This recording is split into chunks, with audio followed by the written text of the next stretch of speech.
This is Ivy Unleashed, a Gold Ivy production. Welcome back to Ivy Unleashed. Today is huge. It's a huge day. Oh, we are so happy and it's surreal where we're sitting right now. Today we have the honor of speaking with Zak Williams, an absolute trailblazer that has dedicated his life and career to shifting our culture full of mental health stigma to one that supports and encourages vulnerability and mental health education. You may also know him through his father, Robin Williams, who defined a generation of TV and comedy, the legend. I love Patch Adams so much. And he still brings so much joy and laughter to the world. And so we are so thrilled to talk with Zak, who is absolutely brilliant, who's doing such incredible work.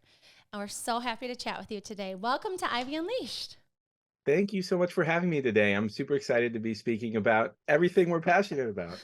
Oh, we are going to geek out about the brain, about mental health, mental hygiene, put it in a way you've probably never really thought of it before. But Zak, we love to start with stories. That is what the basis of our podcast is about. We believe stories are what set us free, right? People can see themselves in your story and the pain. And by you unleashing that, you are helping people become free. So take us back to what growing up with a father in Hollywood was like. I would say I had a reasonably grounded childhood. I grew up in the Bay Area, specifically in San Francisco. And, I would see my father in his work environment growing up, but the majority of my childhood was spent in San Francisco, going to school there, being with my friends who grew up in circumstances that you wouldn't call the entertainment celebrity oriented circumstances. And, I'm very grateful for that because I'm friends with some folks for, over 30 years, 35 years or plus. And, my friends from kindergarten, my friends from preschool are still my friends. And I would say that, that can happen anywhere, right? But the experience I had in growing up in San Francisco was one, first off, of a city that had it's less so now, but was a very diverse, artistic oriented city, very focused on things like community, culture, and the arts. And I'm hoping it can return to that state that, I have a lot of nostalgia for. But growing up with my father as an entertainer, as someone who was well known throughout the world, I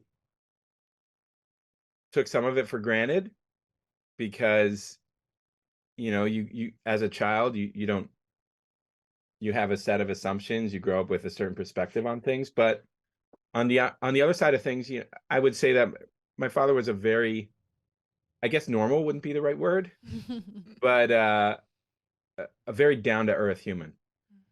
Yeah. He wasn't one who was lofty or aloof. As a father, he was engaged when he was around. But the way in which we engaged was around things like comic books and science fiction and Star Trek and so forth. And so for me, growing up with my father was one of exploring possibilities and the world of tech and science and everything together. That was our way of bonding. I love that. And I love how you talk about, a lot of people saw the laughter and the comedy, and here's just your dad, and you guys were more quiet together, and more of those intimate times with you weren't about telling all the funny jokes. It's cool just from getting to know you through the other content we've consumed that you had a really special bond. And you also had divorced parents. And Brooke and I can relate this too, kind of living out of a suitcase sometimes, where I heard you talk about your home, and something we've been talking a lot about is our emotional home and how you've created that over the years. But I'm curious about that, how when you're living out of a suitcase, but then your dad's also this actor probably shooting somewhere else. How did that work for you going from one parent to the other? Well, I had two families. My folks divorced when I was very young. I would say on the cusp of my earliest memories. And so, for me, I had my mother's side of the family, and then my father and my stepmother's side of the family. And I'm extremely close with both sides of the family still. And for me, it was just what I grew up with. So it wasn't anything out of the ordinary. In some ways, it helped me really find home wherever, home was wherever I was. And the thing is that it was interesting growing up within two families, two separate cultures, a lot of similarities, some differences. The main thing for me is that I'd say it broadened my perspectives and horizons around thinking about certain things. And in the longer term, I kind of grew to love it. I'm a fan of variety in terms of friends, in terms of pursuits, in terms of hobbies, in terms of spending time with people. And so for me, maybe it was my childhood that led me to start appreciating different perspectives and frames of reference as kind of a constantly evolving life experience. Yeah, I'm thinking of you like you have had to be so adaptable. Like I keep thinking of that word for you as like a child with just like different scenarios thrown your way more than like other kids, right? And so I bet that's been wild. And from an early age, from getting to know you too and learning about you, even at the age of 12, had some devastation happen with suicide in your family and then with your father when you were in your 30s. And so learning about that and you and how you've had to adapt to such tragedy in your life and then turn it into advocating for other people to reach out for help, for your work with 988. You have done so much work to help people in these tragic situations or in crisis. And so I would love for you to talk about 988 and your work in general in the mental health world. Well, starting with 988, I wasn't involved with the creation of the program or so forth. I was involved with a podcast series that explored the creation, the development, the deployment of the program, the challenges of launching a government-funded program that was meant to effectively supplant usage of services like 911 for mental health navigation. And in exploring that, we talked to everyone from politicians to clinicians to advocates to service providers. And through that experience, a couple things came to light. One was creating systems change is hard. In many cases, it's quite expensive. You can create changes within a system, but then you have to orient and influence behavior change. And coinciding with that, you have to create partnerships and relationships between, in the case of 988, you had to create public-private partnerships. You had to work with call centers and navigation centers in all 50 states. You need to find a solution which you can provide coverage, ideally of 100%. And you need to work through how to educate people around things like emerging technology, whether it's using text and chat to help navigate people. How do you educate and train providers to be able to take their lived experience and level it up to be lived experience plus mental health support?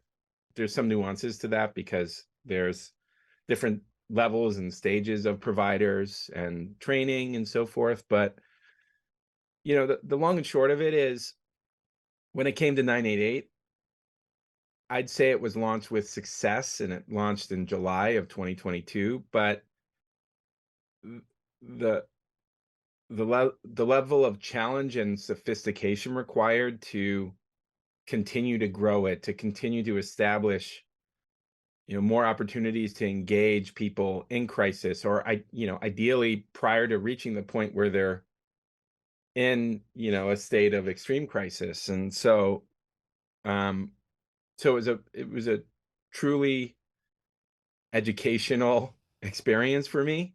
I had a great experience in working with Limonada Media, which was the organization that produced the podcast along with me, and then also working with an organization called Sozo Say, which is mental health advocacy organization specifically focused around decriminalizing mental illness. which for me is an incredibly important mission, because decriminalizing mental illness at scale not only is challenging, but it's also it releases a burden upon systems, because unfortunately the criminal justice system has become a stopgap measure to basically take on portions of the populations with mental health issues, with mental illness.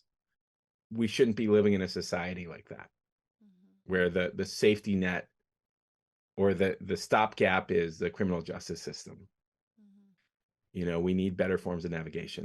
Relative to the 988 series, it was awesome. Really appreciate everything I learned and all the folks I met through that experience. And then looking broader, I work with several organizations at this point.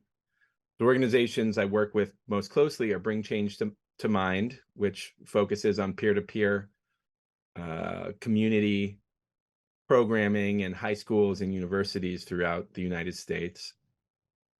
That was started by the actor Glenn Close a decade ago.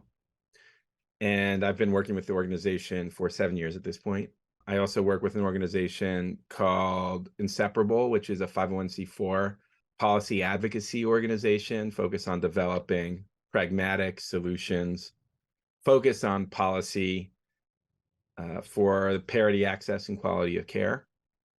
I work with an organization called United for Global Mental Health, which is an international non-governmental organization focused on educating world leaders, world organizations around mental health initiatives, establishing data environments that better provide, a clarity to pragmatic solutions, again, around quality, access, and parity of care. And I've been working with that organization for a few years now. And then I also work with an organization called Project Healthy Minds, which develops destigmatization campaigns and then also tech resource development and so forth, for helping people discover the solutions that would work best for them along their journey. I am, as of now, in the process of working with an incredible organization based out of Minnesota called the Miller Dwan Foundation. Go Minnesota! Oh, yeah. That's where we are. Amazing. Are you familiar with the Miller Dwan Foundation? No, please share. Oh, they're incredible. So they're very much focused on creating provider supportive initiatives, ideally with a community care model, specifically in the Minnesota region, but also they're looking at how you take an innovative lens in terms of educating, training folks to become leaders within their community, and also nodes to support mental health navigation and so forth. I'm really, really engaged with their new model in development that I'll be sharing more about soon, but it's really about a peer-to-peer community support model that enables people to find leadership paths and community advocacy opportunities, both in terms of, the personal and community realm, but also in terms of the business realm. And so, I'm speaking in kind of broad terms because I'll be sharing more soon, but the general premise is I believe every community in the US and in the world should have an opportunity to know who the trained individuals are in their community, peer group, expanded group, business environment, and should be able to have the opportunity to train and learn more themselves so that they can become a conduit of not only navigation, but support, empathy, and healing for folks. That is incredible. Oh, we cannot wait to learn more. And just based on what you're saying, mental health, there are so many levels, so many different ways you can go about it. And I don't think there's enough organizations that could be out there to help provide people the support they need, whether they are in that space where they're doing the helping, right? They're providing that support, or people need support. As coaches, we speak with people every day who they're on waiting lists for therapists. It is so hard to speak with a therapist right now. They don't know where to look. They don't even know what's going on in their own head, where that next step to take, destigmatizing, but also laying out how people can get the help. And you can tell you're extremely passionate about this topic. Yes, because of your father, but also your own mental health challenges. When your father passed, turning to food and alcohol and realizing something needed to shift. So I'd love for you to take us back to your own personal story of what caused you to shift, to make that change and seek the help that you needed. Yeah, well, first off, I do want to frame that my orientation towards using alcohol and food to self-medicate started occurring way before my father died by suicide. The thing was, there was a catalyzing element that led me to rely upon these types of self-medication as a crutch to essentially, for lack of a better word, manage and cope. For me personally, I didn't have a great toolkit on hand, even though I grew up with the opportunity to do therapy and doing therapy at different points in my life. I didn't really see it as a healing modality. I saw it as a byproduct of coming from from divorced parents into two separate families and having it be a prerequisite or, box to check around making sure, hey, your bases are covered, you're doing X, Y, and Z, therefore you should be fine. As I descended further into my dysregulation, the things that I started to understand was if I didn't reorient towards a path to healing, I wouldn't be here today. I was ultimately experiencing suicidal ideation. I was extremely depressed. I guess on the spectrum, I was depressed. I don't know if extremely depressed is the right word, but I was depressed and was extremely anxious. That I can say I was extremely anxious. Isolating, was pushing away family and friends, and was going through changes in my life, like a divorce. And much of this was my own doing, and it created a self-shame spiral in which I didn't feel like I deserved to get care, in which I deserved to feel better, in which I deserved to be happy. And that can be pretty insidious because in part it was my path to addiction, using things like alcohol as a crutch. There was a survey in which populations throughout the world, wasn't a huge sample size, but it was a reasonable sample size. Populations throughout the world, specifically in Europe and Scandinavia, were queried around the worst drugs in the world. And without fail, number one was alcohol. Really? Without fail. Alcohol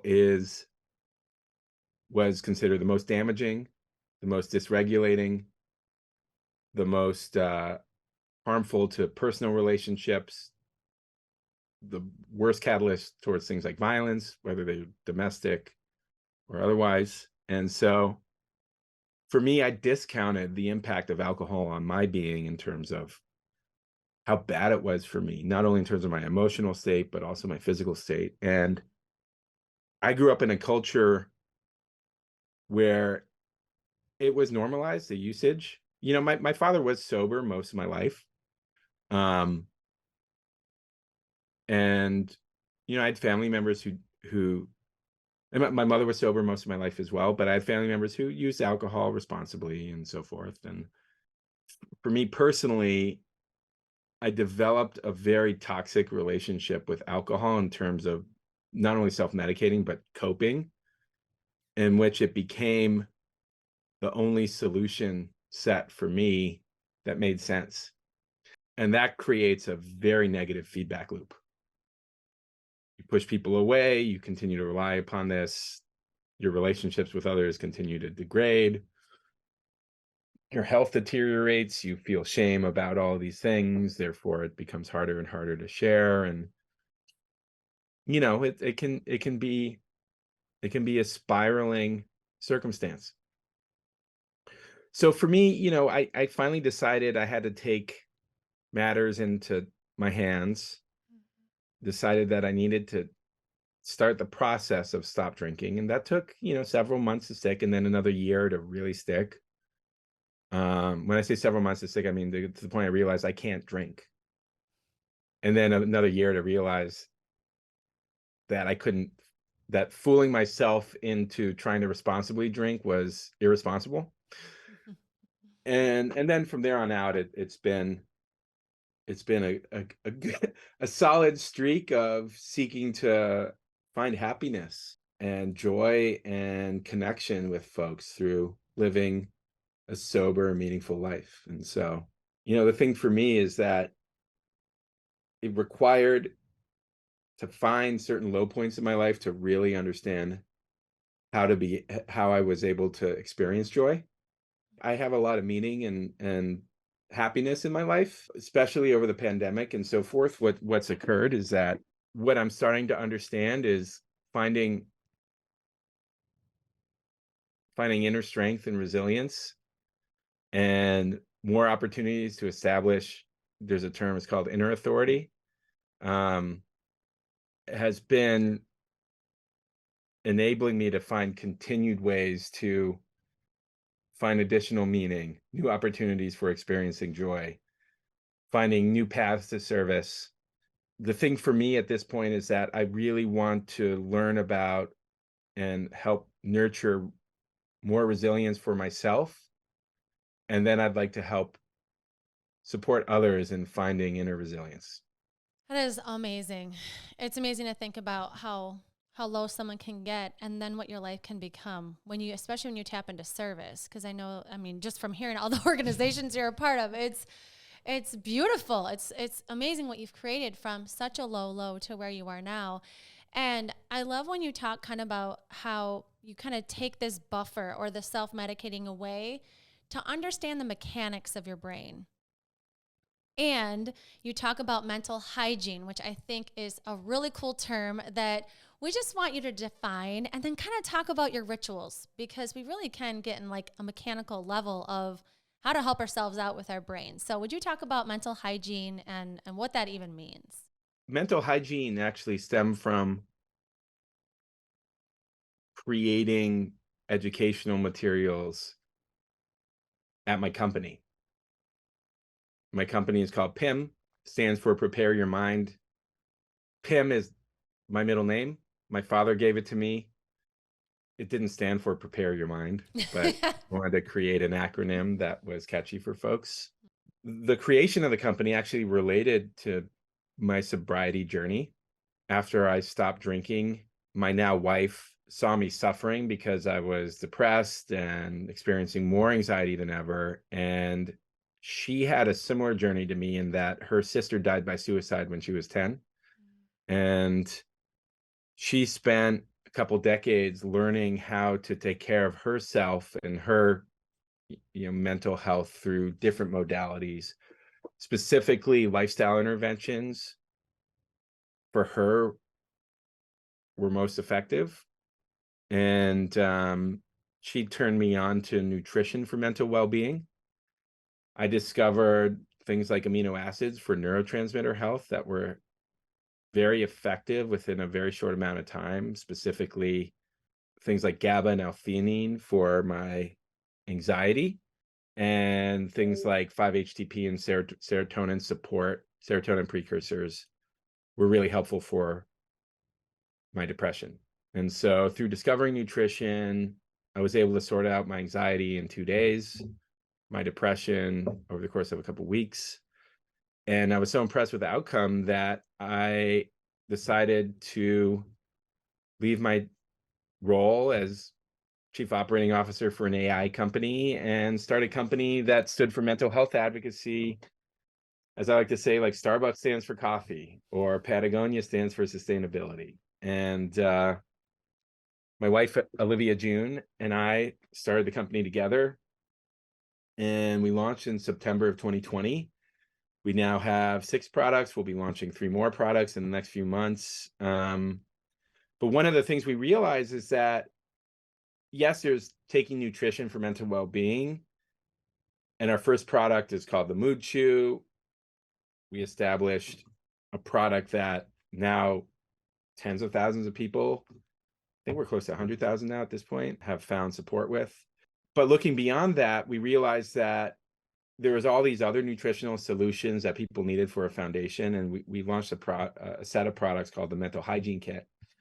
And that was fatty acids through, sustainable fatty acids with omega-3s, DHA and EPA. That was one product. Psychobiotics, so probiotics and prebiotics for serotonin support and to support the gut-brain connection. Methylated B vitamins, which can support people's serotonin synthesis.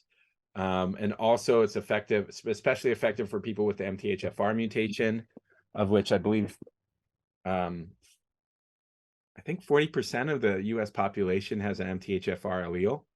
But if you've got a mutation, if you have the MTHFR mutation, your ability to process B vitamins is deprecated. And so, they become much less bioavailable. And so we create a product that enabled people to better access B vitamins, and then also added amino cofactors to support things like serotonin synthesis and neurotransmitter health. And that was the third product. And then the fourth product is what we call a full stack magnesium product focused around magnesium threonate and two other incredible forms of magnesium with additional amino cofactors. We're very focused around amino acids at our company.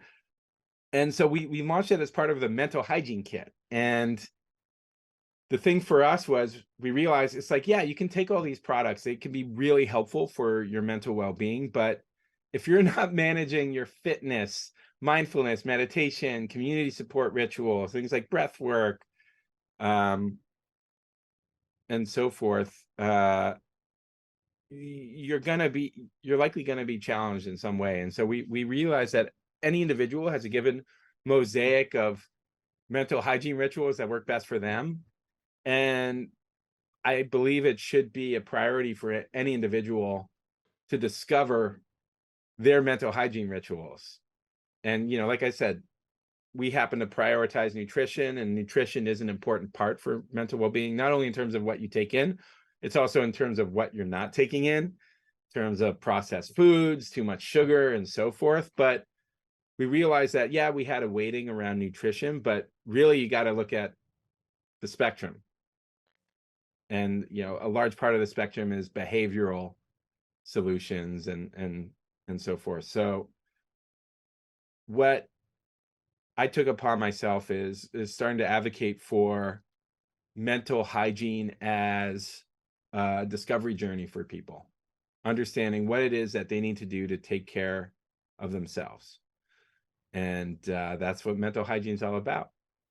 You're speaking to my heart. I'm not a scientist. I'm not a doctor, but from my own experience, I can attest to everything you're saying. If you opened my cabinet, it's not PIM yet, but it is L-theanine, magnesium, GABA, everything you listed. I'm just laughing over here. It is so crucial, but there's not one magic pill, right? And through my experience, that's what I wanted. I just wanted one, but I had to learn for myself what my toolkit, what my own mental hygiene was. So I love what you stand for, what you and your wife stand for. It is so beautiful. And the blog and all of the resources that you have in addition to these products, right? It's a full circle. It's behavior. It's your community. It's your relationships. I love it. And it's important that as a male, you are speaking on this. So I'm curious how you've seen you speaking on men's mental health has created a shift for you, the community around you, really how we get a culture that supports men's vulnerability, because I feel like it's a big issue right now. I don't necessarily specifically advocate for, men's mental health. I do, it is an aspect of what I do. I'd say where the incredible opportunity lies is on young boys' mental health, adolescents and children's mental health. Also, of course, young girls, adolescents' mental health.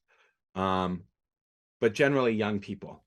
If you can establish the habits and culture of mental health support, mental hygiene earlier on, then, you know, that toolkit stays with folks. It's a lot harder to get someone in an older generation, whether they, you know, be in their 60s or 50s or even 40s. In my case, I'm 40, I'm a geriatric millennial. It's harder to establish behavior change for older folks than it is for younger folks. And I would say there are incredible advocates out there who are specifically focused on mental health and communities of men and so forth. And the thing that I've found has been really specifically impactful is peer-to-peer support models and having opportunities for people to find, you know, men specifically, to find safe spaces to connect. There's some incredible clinicians who are doing research. I'll call out Dr. Drew Ramsey. He's based in New York. He's doing some wonderful work around researching how men behave in groups, how men can be reached and engaged around behavior change relating to mental health. I'm starting to learn more about it. For me, I mean, there was just a forcing function around discovering ways in which I could be vulnerable and share my experience and journey, and that in turn catalyzed a process of healing. But what you don't want is to have people experience trauma to then begin their journey of discovery. You kind of want to give people an opportunity to engage earlier on before they experience crisis or addiction or, you know, something that adds a forcing function to them learning more about their self and discovering a path to happiness, right? And so for men specifically, I think there's a lot more work that needs to be done. And I think we need to find more opportunities to encourage celebrities, people with influence and so forth, to share their stories, to also provide opportunities for making others feel comfortable around sharing their journey. Now, here's the thing is that I wouldn't say it's not a mandate for folks. It's not like everybody needs to become vulnerable or share their story. I think really what it's about is helping encourage people to find, and again, I'll use the term, I used it earlier, their inner authority in being vulnerable, find the opportunity to find that courage and resilience to share their story, their experience, their modes and methods of finding love for themselves as they are able to receive love and give love to others. And, you know, I think that personal reflection and journey around how we can get to that point is really important to catalog and share. And you're doing a beautiful job of that, you know, hearing your journey and the fact that you're vulnerable and able to talk through steps of like different things that you do. I think that's so powerful to not only like, I went through something hard, but what does that look like now? You know, you're a dad, you know, and I think when you lose a parent, like you're going to be grieving the rest of your life. And so what does that look like for you ongoing? Like taking care of yourself as a parent, as a husband, Entrepreneur. as like you've been through so much. What does that look like today for you? Well, you know, I am prone to burnout, to be perfectly honest. And so I need to configure ways to sustain and take care of myself on a daily basis. That's one of the reasons why I'm so focused on building resilience. A couple things I've found to be extremely helpful, I would say transformational, actually. One is transcendental meditation for me has been incredible as a stress dump, a way to dispel stress, because I tend to hold stress in very specific ways and it creates health problems for me. Specifically, it causes muscle tension and high blood pressure and things like that. And so I have to manage ways, or I have to implement ways to manage stress. I had to apply specific focus around that in order to be able to show up for my kids in the morning, then transition into, you know, what is now a very challenging entrepreneurial environment. Specifically, you know, the markets are challenging right now. It's just hard doing what we're doing, creating products that support and help people, but at the same time, they're physical products. There's been all sorts of disruptions and things like supply chain and how people order products or shop in retail and all these different things. And so, we go from that, and then, transitioning to doing advocacy work and needing to be in top form, sharing my story and my experience to audiences and auditoriums and halls throughout the world at this point. And so, I've had to emphasize prioritizing my own well-being on a daily basis, and I'm not good at doing that. It's been a muscle I've had to build up, because I tend to orient towards, hey, how can I help others? How can I show up for others? But then if I don't prioritize myself specifically over a period of time, then what happens is I burn out. And then, my adrenals get exhausted. I end up getting really tired. I end up having I get challenged focusing, and so it needs to be a daily experience. What I've discovered too is that I'm prone to working too much, and I need to carve out time to play and hang out with my kids. And the thing is too is like any free moment I have, I'm thinking about, hey, what new products, what new initiatives, what are things that we can do? It's also my hobby. So I really need to find opportunities to connect with my kids, to spend time with them and my wife in meaningful ways, because just being present in the room while you're thinking about something or writing emails is not acceptable in my, at least, sorry, that doesn't count for me. Because you're not present in the way that you need to be actually truly connecting with folks.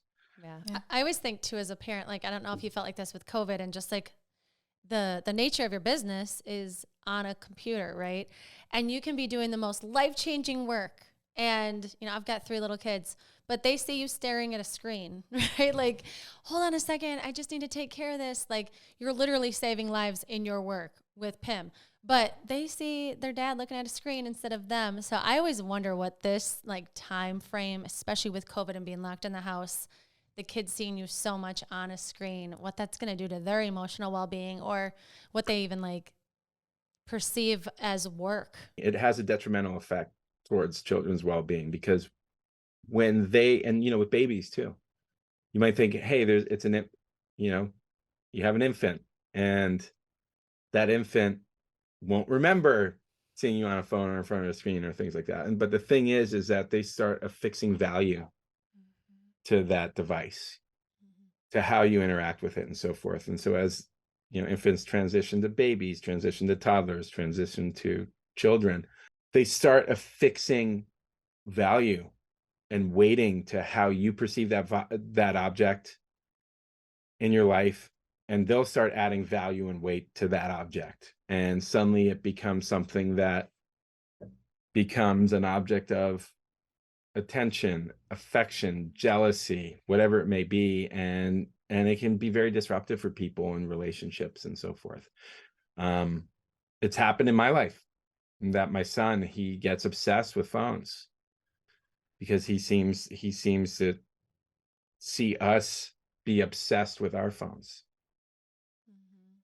And he loves taking on the phone and just watching YouTube, on it for hours and so forth. And suddenly it becomes something where it's like you take the phone away and he's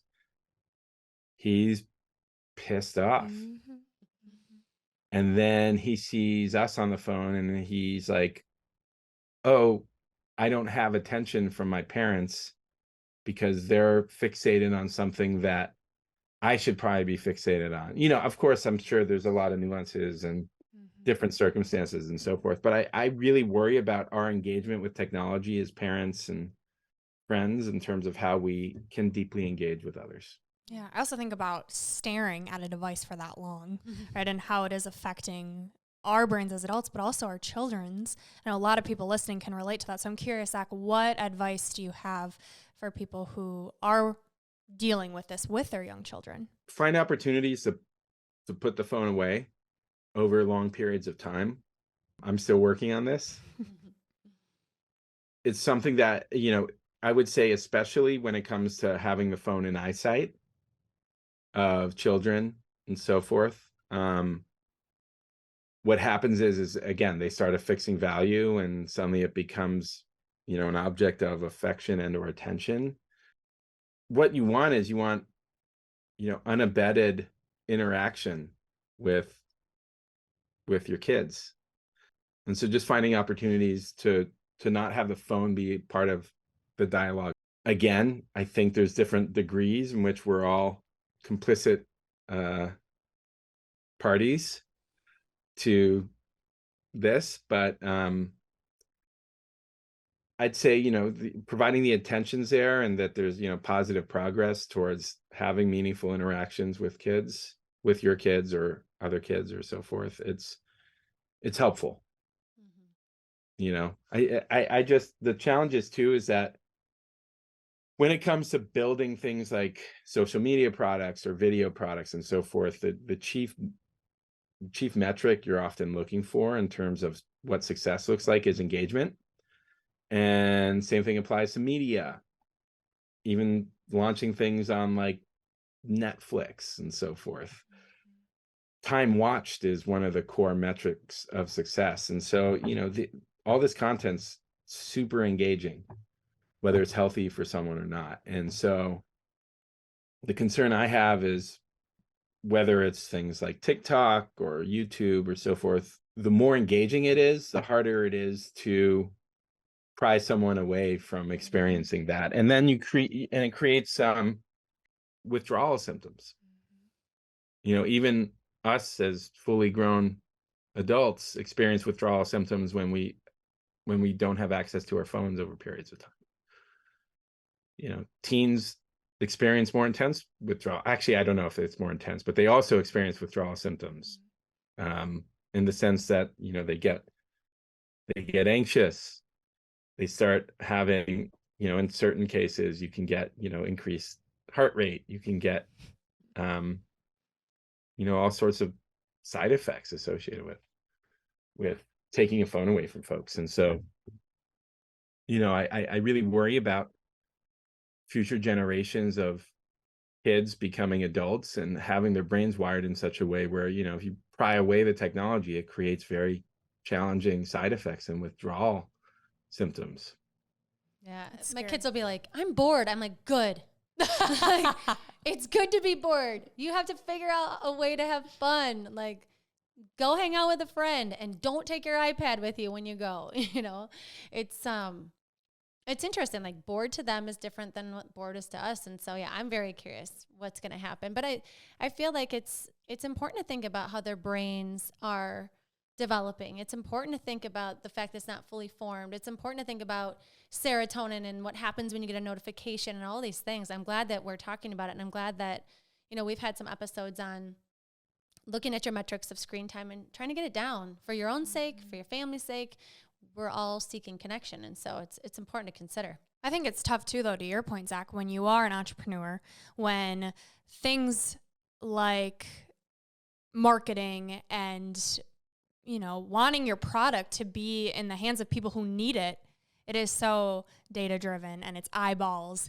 And so it's important to have that disconnect with yourself. What are the boundaries that you've set or that you're practicing? Because it is a practice, right? Like you said, it's building a muscle. What are some of those boundaries you have with yourself as a father, entrepreneur, all the things?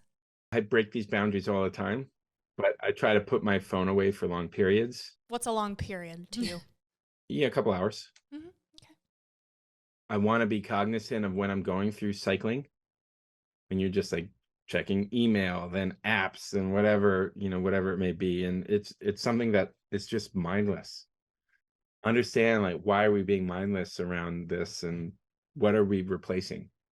Ooh. And it's wild because once you become aware, you're doing it. Like, why can I not stop scrolling? I love that. What am I replacing?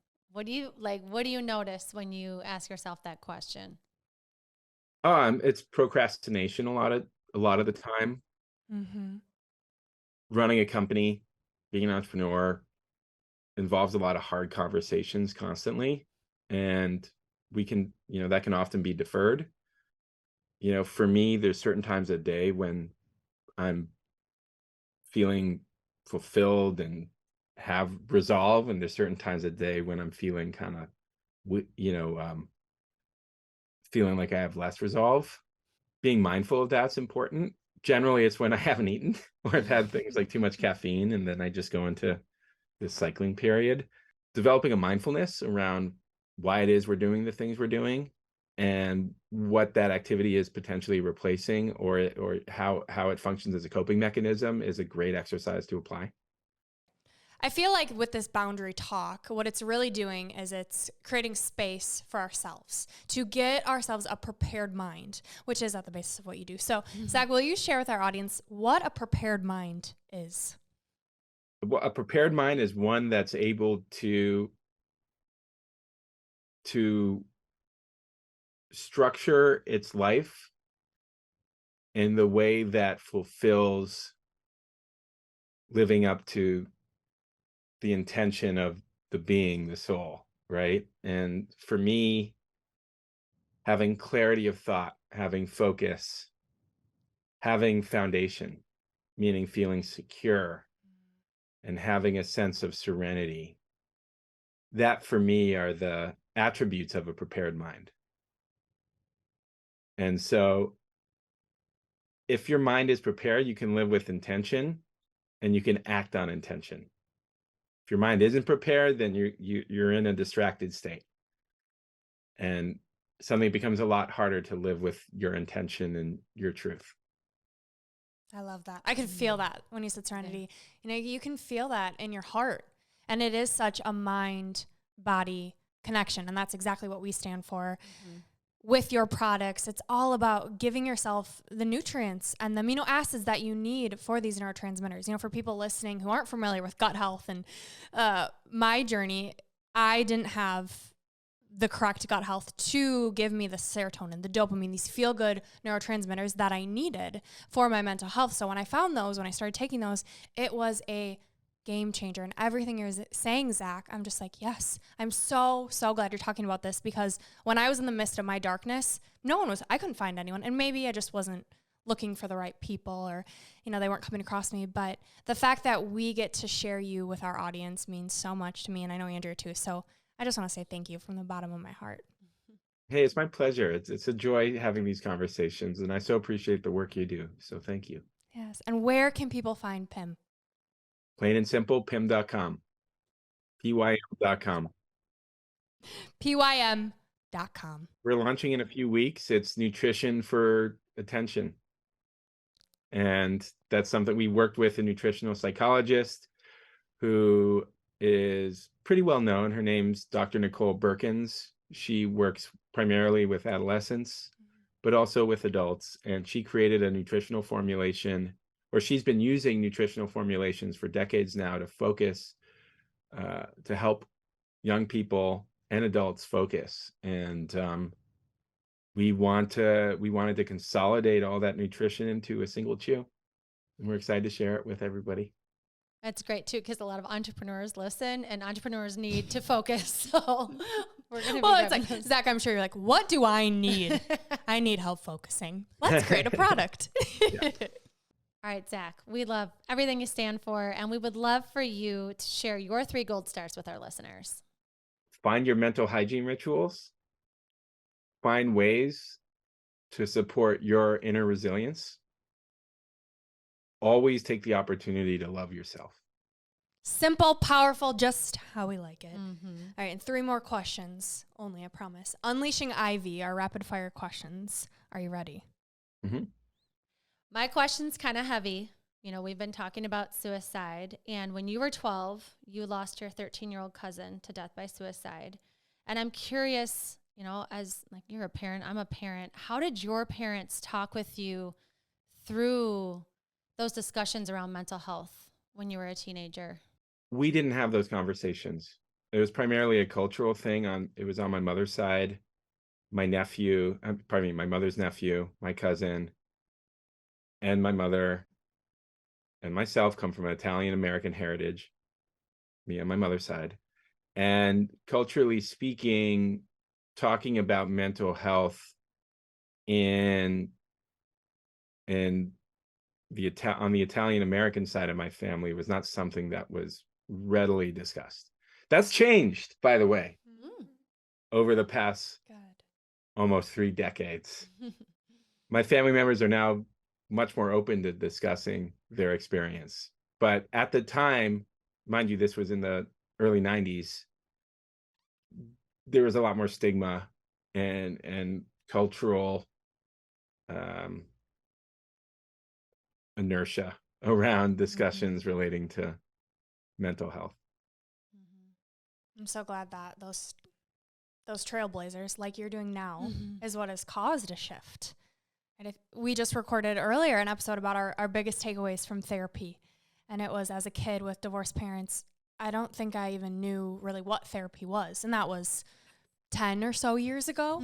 And just in those past 10 years, how things have evolved in the space is incredible. So I'm excited to see 10 years from now what's available. Yeah, and I think if there's going to be content out there, I'm glad that it's ours, and I'm glad that it's yours to support talking about these tough topics, because it happens and we're going through it, and we need to hear how to be more resilient. So yeah, thank you for answering that. Sure thing.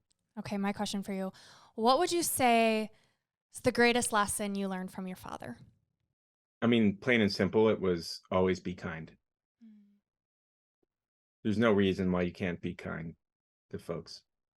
That's amazing. It's so funny too, because like you think you know these celebrities, but like he's one that, like, he really was a kind guy. You know, like I think of Patch Adams, and I like think Robin Williams is Patch Adams, like just making people laugh and joy, and like truly a kind soul. So I feel like he probably didn't have to act that much in that movie, because it's just kind of who he was. Someone that you talk a lot about, really just wanting to bring joy and help people be happy and create that culture of happiness. And that's like all I think about with Patch Adams. Oh, and last question, Zach, if you could go back and tell younger Zach something, what would you tell him? No need for alcohol.